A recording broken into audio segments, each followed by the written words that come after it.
sa pagbakwit. Pagtuon unsaon paggamit og fire extinguisher.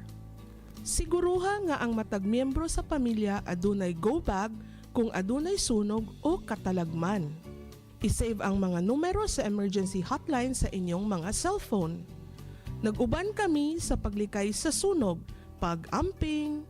Kini nga pahinumdom gidala kanimo gikan sa 1116 DXAS, your community radio.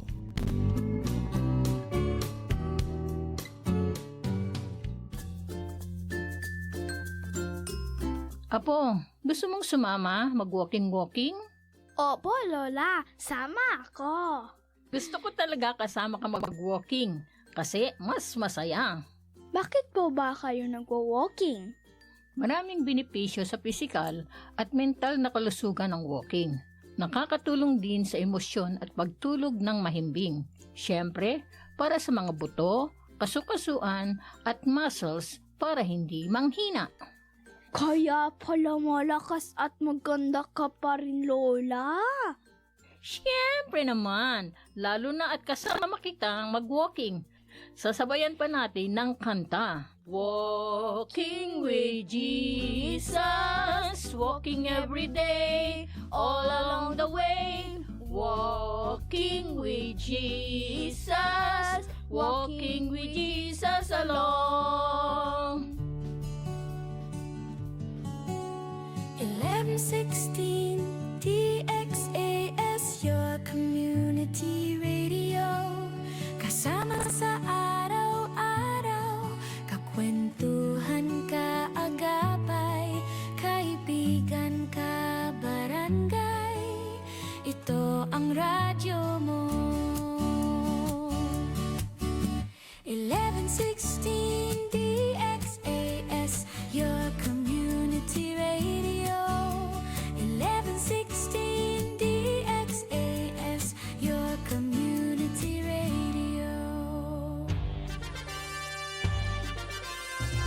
Kayo ay nakikinig sa 1116 DXAS, your community radio, kasapi sa kapisanan ng mga broadcaster ng Pilipinas.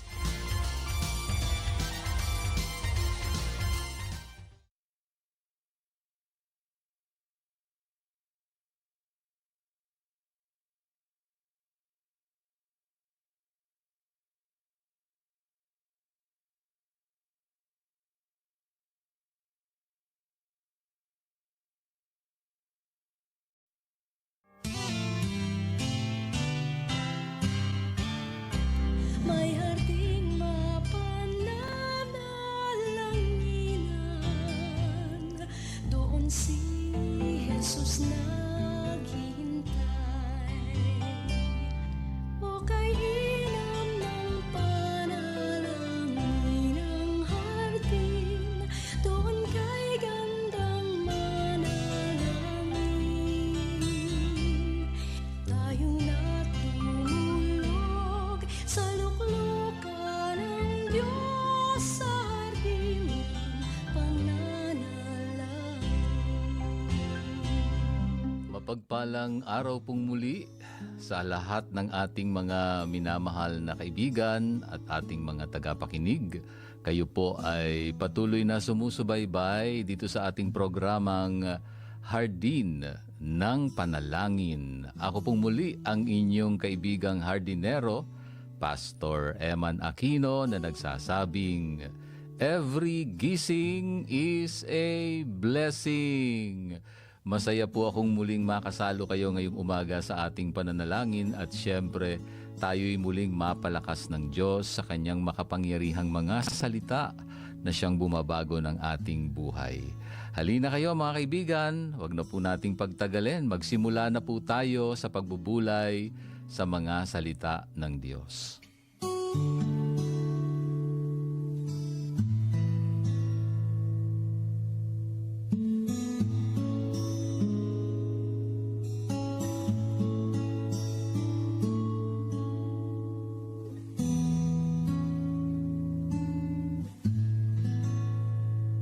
Magandang umaga muli sa lahat ng ating mga ka-HNP na nakatutok dito sa 1116 DXAS at sa lahat ng ating mga on-air at online listeners na kasama nating nagdidilig ng pananampalataya tuwing alas 6 ng umaga. Sa loob po ng bawat panalangin ay may himalang nangyayari sa ating mga buhay. Masaya ako dahil kahapon may nakausap akong dalawang masugid nating tagapakinig. Isa si Kuya Leo mula sa Texas, USA, at si Nanay Vicenta ng Batangas City. Parehong mga kasama nating nananalangin mahabang panahon. Nakikita natin ang Diyos sa kanilang mga buhay. At alam ko, sa bawat isang nakikinig, ganun din naman, may kanya-kanya tayong kwento. Kumusta po ang inyong gising ngayong umaga? Bago po tayo sumabak sa hamon ng mundong ito na ating ginagalawan ngayon, hahawakan muna natin ang ating sandata. Hindi po itak, hindi po baril, kundi ang papuri sa Diyos. Ang ating title dito sa short reflection na ating ginagawa ngayon ay Praise as a Weapon. Ang pagpupuri o ang papuri sa Diyos ay isang sandata. At ang text natin ay makikita sa Acts chapter 16 verse 25 and verse 26. So mga ka-HNP, basahin po natin ang binhi ng salita ng Diyos ngayong umaga mula sa Gawa, Kapitulo 16, talatang 25 hanggang 26. Nang bandang hating gabi na, nananalangin si Pablo at si Silas at umaawit ng mga papuri sa Diyos at nakikinig sa kanila ang ibang mga bilanggo. Biglang niyanig ng malakas na lindol ang bilangguan hanggang sa mabuhay ang pundasyon nito. Biglang bumukas ang lahat ng pinto at nangalaglag ang mga kadena ng lahat ng bilanggo. Alam niyo po, sina Pablo at Silas noong panahong yon ay ibinilanggo dahil po sa kanilang pangangaral ng mabuting balita tungkol kay Jesus. At sa halip na magreklamo o mawalan ng pag-asa dahil po sa kanilang mga sugat at kalagayan doon sa loob ng selda, pinili po nilang sumamba. At yung hating gabi na binabanggit dyan sa talatang ito ay madalas po natin yang ituring na simbolo ng pinakamadilim na sandali sa buhay ng isang tao o ng katulad natin ngayon, kung saan dyan sa ganyang mga kalagayan o sitwasyon, ang pananampalataya po natin sa ating Diyos ay nagbubunga po ng himala. Well, isipin ninyo mga ka-HNP, ang sitwasyon ni na Pablo at Silas. Hindi po sila nasa hotel na komportable ang sitwasyon. Sila po ay nasa madilim na selda. Sugatan po ang kanilang likod dahil bago naman sila ibinilanggo ay talagang ilang beses silang hinampas o nilatigo. At nakakadena po noon ang kanilang mga paa.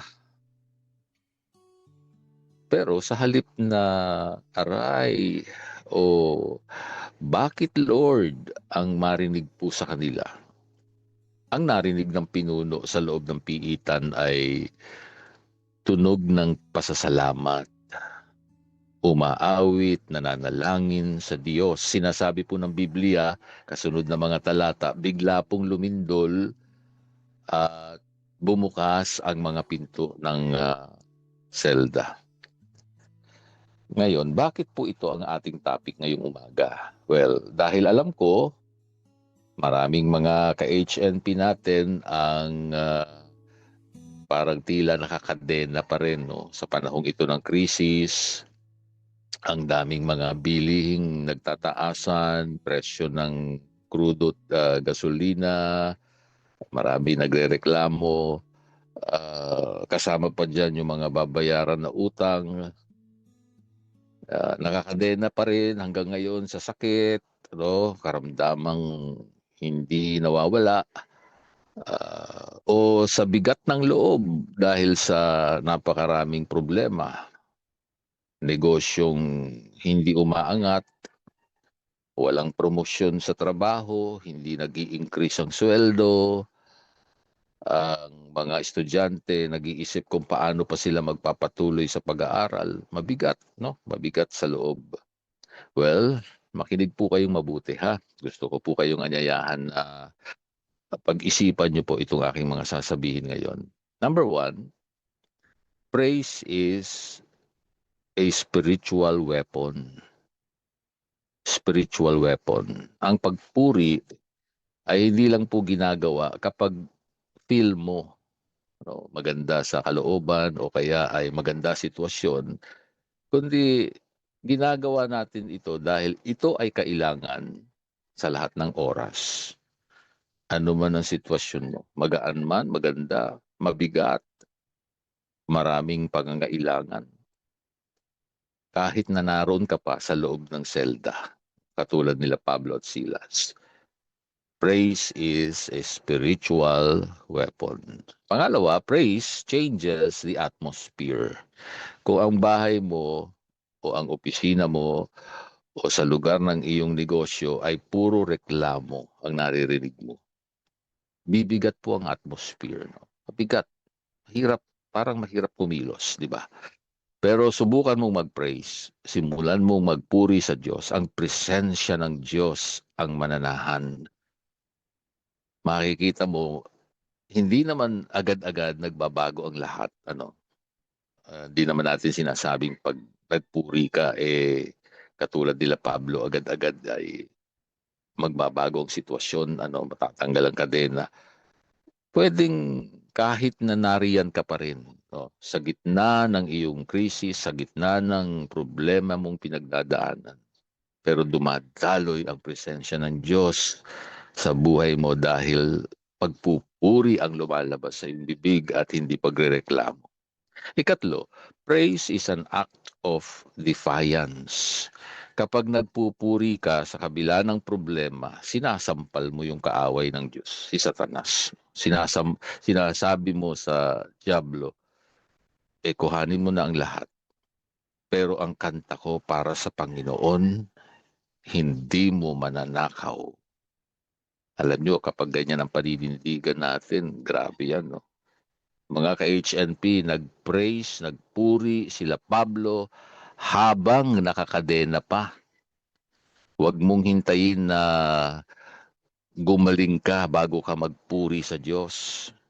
Huwag mong hintayin na mabayaran ng utang bago ka magpasalamat.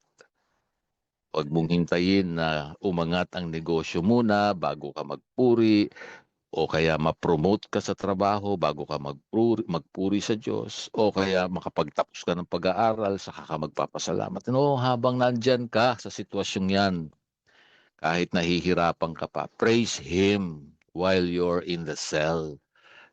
Kahit sa loob ka pa ng selda katulad ni Pablo at Silas, ano pa man yung bumibihag sa iyo, ano pa man yung nagpapabigat ng loob mo ngayon, huwag mong hayaang mapigilan ka nito sa pagpupuri sa Diyos. Saan ka man naroroon ngayon, nakikinig ka sa loob ng jeep o ng iyong sasakyan, nagluluto ka ng almusal o naghahanda ka ng pumasok sa opisina o sa eskwelahan, may pasok pa ba ngayon ng mga estudyante? Sabayan ninyo ang inyong hardinero ngayong umaga. Itaas po natin yung ating sandata, ang pagpupuri sa ating Diyos. Alam nyo, grabe po ang presensya ng Diyos ngayong umaga, mga ka-HNP. Bago po tayo magpaalam sa segment na ito, ang hamon ko po sa inyo, sa buong araw na ito, pwede nyo pong gawin. Sa buong araw na ito, kapag naramdaman mong nai-stress ka na, huminto ka sandali at subukan mong magbulong ng isang linya ng worship song na paborito mong awitin. Ano? Subukan mo lang. Depende kung anong kanta ang gusto mo. Halimbawa, How Great is Our God. O, diba? Sing with me, how great is our God. Ang sarap pakinggan yan kapag dumadaan ka sa matinding pagsubok sa iyong pananampalataya. Dinideklara mo pa rin na dakila ang Diyos sa iyong buhay. And alam mo, ibang klase yan. No? Kaya ang challenge ko, let your praise be your weapon today. No? Ngayon na mismo. Huwag mo nang hintayin na yung madilim mong sitwasyon ay magliliwanag pa. No? Sabi ko nga, matuto tayo doon sa panalangin ni Shadrach, Meshach at Abednego. Even if, no, kahit hindi pa ibigay ng Diyos yung hinihiling natin, magpupuri tayo, magtitiwala tayo sa Diyos na napakabuti at laging tapat sa lahat ng panahon ng ating buhay. Ni minsan, hindi niya tayo kinalimutan. Hindi niya tayo, sa totoo lang ha, kung ikaw ay talagang sumusunod sa Panginoon, no? Masunurin kang alagad ng Panginoong Yesus. Yung pangako niya na I will never leave you nor forsake you, hindi kanya iiwan o pababayaan man. Sigurado yun. No? Yung sinabi niyang I am with you until the end of the age, basta ginagawa mo yung kanyang iniutos doon sa mga talatang iyon. Ano? Kasi siyempre pag merong pangako ang Diyos, meron niyang kondisyon laging kasama.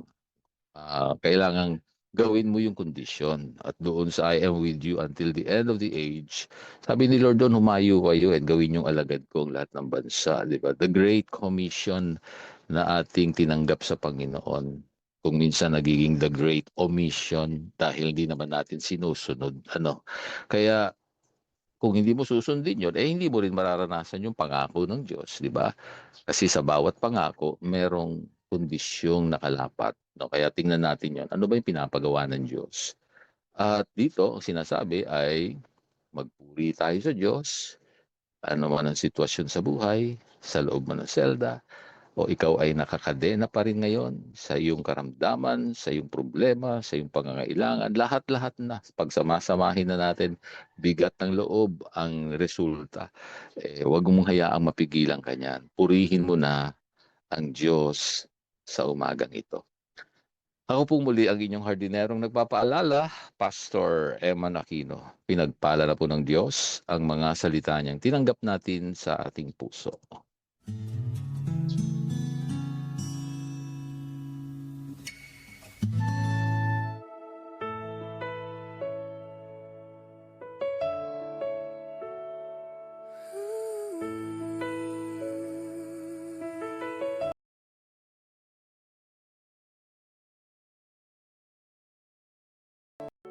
O Panginoon naming dakila, purihin ang ngalan mo magpakailanman.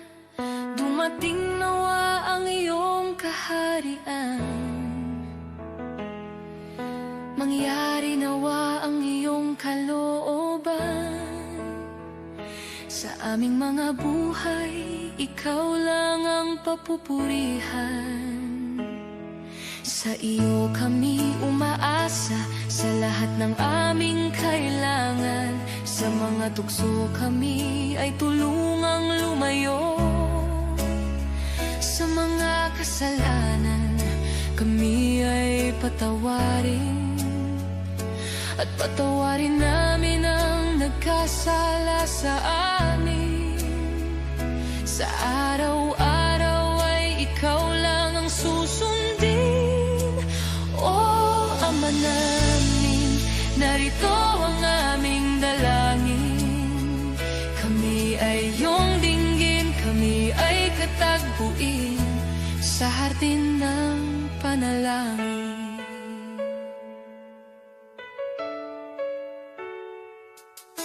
Ikaw ang aming pag-asa sa bawat problema at kabigatan. Ayon sa iyong mabuting plano at kalooban, makakaasa kami ng kasagutan at bibigyan ng kalakasan at kagalakan.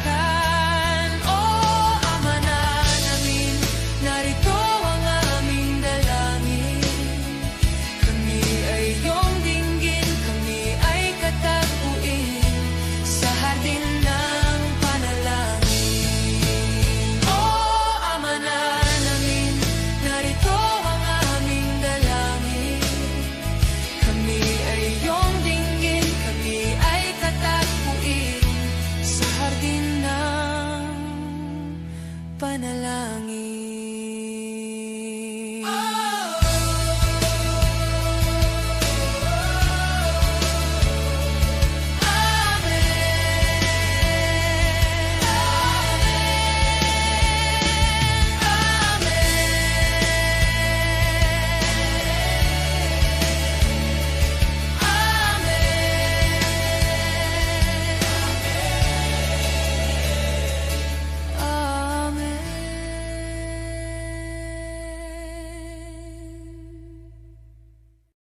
Palakasin at pagtibayin ang pagsasama ng pamilya sa tulong ng ating pinagbuklod na pagdulog sa ating mapagkalingang Diyos.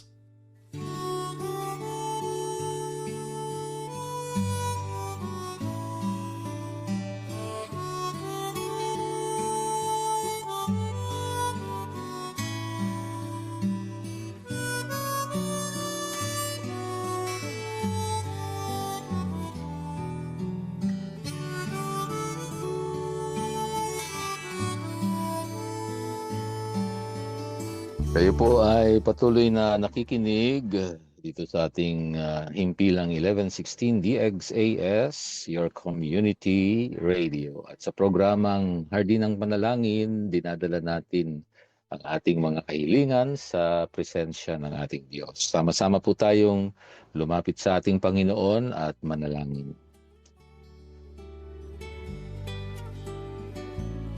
Mapagpalang Ama na nasa langit, kami ay tunay na nagpapakumbaba dahil nananatili kang Diyos sa lahat ng panahon ng aming buhay. Ni minsan ay hindi nyo kami pinabayaan, Panginoon. Salamat po. Salamat po sa patuloy na biyaya mo na aming nararanasan. Salamat na pwede kaming lumapit sa iyo sa anumang oras, anumang sandali ng aming buhay. Salamat sa umagang ito, kasama ang lahat ng aming mga ka-HNP. Itinataas namin ang aming papuri sa iyo, O Diyos. Panginoon, ito po yung aming mga problema. Kasama pa rin hanggang ngayon, ito po yung aming mga tinatawag na hating gabi o madilim na oras ng buhay. Ngunit sa pangalan po ni Jesus, pipiliin po naming umawit, purihin ka, pinupuri ka namin dahil ikaw ay tapat, ikaw ay makapangyarihan, at ikaw ang aming tagapagligtas. At sama-sama naming dinideklara ang tagumpay sa bawat pamilyang nakikinig ngayon. Lord, nawa ay iyanigin mo yung bawat tanikala ng takot at maaaring depresyon na nararanasan ng sino man sa mga oras na ito.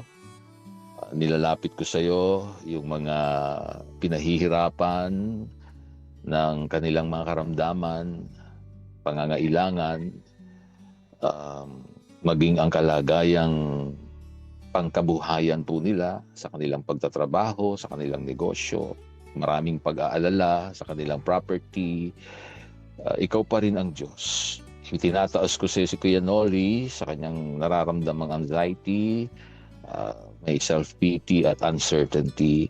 Pero yan, nagde-decide po siya na ngayong umaga, piliin niyang sambahin ka, Panginoon, at purihin ka. Salamat po sa iyong mga salita na nagbibigay sa amin ng paalaala kung ano yung nararapat gawin sa anumang oras o sandali ng aming buhay at walang anumang mabigat na problema o sitwasyon na makapipigil sa amin naman para ikaw ay purihin. At sa totoo lang, isa itong makapangyarihang sandata na ibinigay mo sa amin. Tinataas ko si Ate Gloria, ang kanyang buong pamilya, De La Cruz family, kanyang mga anak, si Gary, si Gilbert, si Gladys at si Gail, kasama si Grace. Inilalapit ko po sila sa iyo. Salamat po sa kalusugan at kagalingang ibinigay mo. Mabigat na matinding ubo at sipon, no? Pero nariyan naman po kayo, Panginoon, kay Ate Gloria. Pagpalain mo siya ng lakas, kailangan po niya yan ngayong umaga. Kasama na rin si Prince Christian Zamora. Tinataas ko, Panginoon, sa pamilya ng Ramos. Dalangin kong patuloy na katagpuin mo, Panginoon, ang pamilyang ito, lalo na si Prince. Ang dalangin kong ingatan mo siyang, huwag siyang mai-impluwensyahan ng masama. Ang dalangin namin ay makafocus siya sa iyo, Diyos, at lalo pa siyang lumalim sa kanyang pakikipagrelasyon sa iyo. Pag-iingat niyo kay Joseph, sa buong pamilyang Ramos. Salamat, Panginoon, sa kanyang buhay. Maging kay Kuya Leo sa pagkakasundo nila ng kanyang pamilya. Ngayong umaga, pagpalain mo siya, Panginoon, kay Nanay Vicenta, sa kanyang karamdaman. Dalangin kong patuloy ikaw magbibigay ng kagalingan, Panginoon. At maging kay Raincy Arieta at sa buong pamilya, pagpalain niyo po sila. Si Nanay Isabel Hugilon, nilalapit ko po sa iyo. Kasama na rin si Evelyn Negrito, kasama ang buong pamilya. Panginoon, tinataas ko po sila sa inyo sa pangalan ni Jesus. Ganon din sa Adriano family, si Ate Baby. Dalangin kong palakasin mo siya. Nararamdaman niya pananakit ng kanyang tuhod, pero ikaw pa rin ang Diyos na pinagkakatiwalaan. Hipuin niyo po siya kasama ng buong pamilya at kanyang mga kapatid. Pagpalain mo rin si Kuya Ador ng lakas, Panginoon, ang kagalingan. Patuloy kong ilinadalangin po sa kanya. At salamat sa iyong mga salita na nagpapalakas sa bawat isa. Kay Fati Olivo, kay Agnes Bonyog, salamat kung paano ang salita mo ay nagiging kalakasan po ng bawat isa. At kasama na rin si Glenn Avino at si Kuya Tisoy at ang buong pamilya. Nilalapit ko po sa inyo kanilang mga concerns. Salamat, Panginoon, ikaw ang Diyos na mapagkakatiwalaan sa buhay ni Thea Aguila. Nilalapit ko rin sa iyo ngayong umaga. Panginoon, salamat po. Ikaw ang Diyos sa kanyang buhay. Patuloy mo siyang gamitin, maging pagpapala sa marami pang mga tao. Salamat po, O Diyos. Salamat po sa bawat isang kasama namin ngayong umaga. Dalangin ko na patuloy nilang tanggapin ang spiritual na kalakasang ikaw lamang makapagbibigay. Maraming salamat. I-refresh niyo po kami at hayaan mong mangyari lamang ang kalooban mo sa aming mga buhay. Katagpuin niyo po ang bawat isang nakikinig ngayon sa anumang kalagayan. Ay matutunan naming pasalamatan ka, purihin ka sa lahat ng oras. Maraming salamat po sa lahat ng ito. Dalangin po namin sa matamis na ngalan ni Jesus. Amen.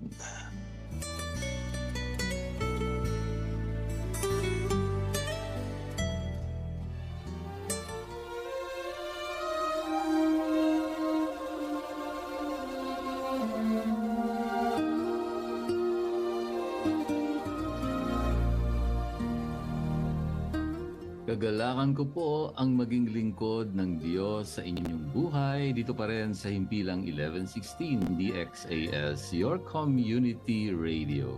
Isa lamang po kami sa mga himpilan ng FEBC Philippines, kasapi ng kapisanan ng mga broadcaster ng Pilipinas.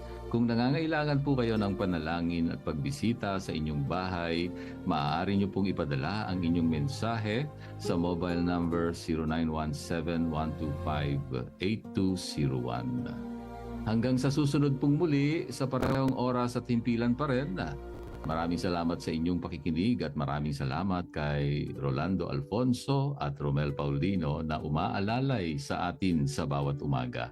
Ako po ang inyong hardinero, Pastor Eman Aquino. Paalala po muli, sa lahat ng ating ginagawa, luwalhatiin natin ang Diyos.